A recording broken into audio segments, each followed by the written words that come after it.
Assalamu Alaikum. In this video, I will show you how to remove dotted underline from text in Microsoft Word. Let's get started.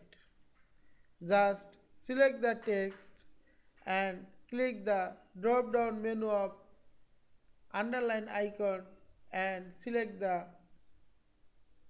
solid underline, or you can remove this whole underline.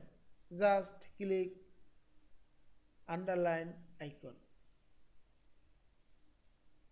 select the text and click the underline icon.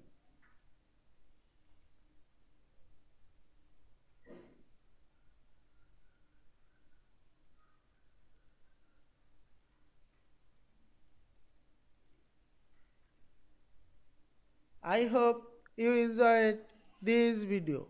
Please subscribe to my channel, like, comments and share. Thanks for watching.